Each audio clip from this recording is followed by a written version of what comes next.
এই রাজাকারের বংশধররা কোনো অবস্থায় জয়ী হবে না। যে আমাদের পুলিশ যথেষ্ট আপনার ধৈর্যের পরিচয় দিয়েছে, কারণ পুলিশের দায়িত্ব কিন্তু পুলিশ তো বুক চিতিয়ে রাখা একজন শিক্ষার্থীকে, সাধারণ শিক্ষার্থী আবু সাইদকে গুলিও পুলিশের দায়িত্ব না, আমাকে বলতে দেন প্লিজ, ডোন্ট ইন্টারফেয়ার, আমাকে বলতে দেন।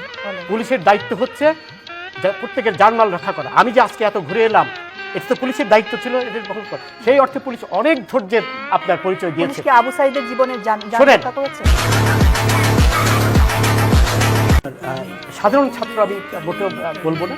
এরা দেশে কিন্তু এখনো 4 কোটির মতো রাজাকারের বংশধর রয়েছে, যেটা 71-এও ছিল, বুঝলেন? এত রাজাকার ছিল আমাদের ওই সময়। অবশ্যই ছিল।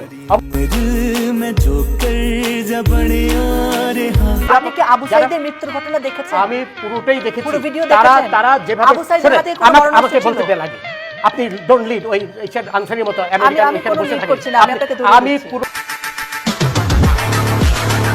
ওটা দেখেছি। তারা যেভাবে সশস্ত্র হয়ে আক্রমণ করেছে, সেখানে পুলিশের অবশ্যই দায়িত্ব ছিল সেই সশস্ত্র আক্রমণ রোধ করার, বুঝলেন? এটা পুলিশের আইনি দায়িত্ব। আমাদের পেনাল কোড বলেন, আমাদের সিআরপিসি বলেন, সেই পুলিশকে সেই ক্ষমতা দিয়েছে, কারণ পুলিশের দায়িত্ব, অন্যতম দায়িত্ব আবু সাইদের হাতে অস্ত্র ছিল। অবশ্যই ছিল। আমি কি অন্ধ মানুষ? তার হাতে লাঠি ছোটা ছিল, আমি নিজে দেখেছি। লাঠি দিয়ে সে মেরে আপনি শুনেন, আপনি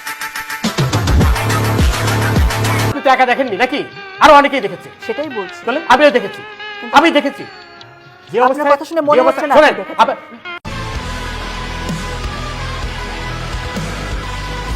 ডোন্ট প্লিজ এই ধরনের রাবিশ কথা বলবেন না আমার সাথে রাবিশ কথা বলবেন না। আমিও দেখেছি। উত্তেজিত হবে।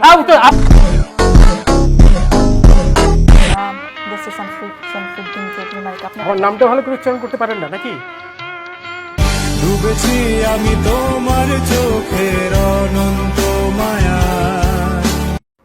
এটি থেকে বোঝা যাচ্ছে যে আপনি আমার প্রতি আক্রোশ নিয়ে এখানে বসেছেন।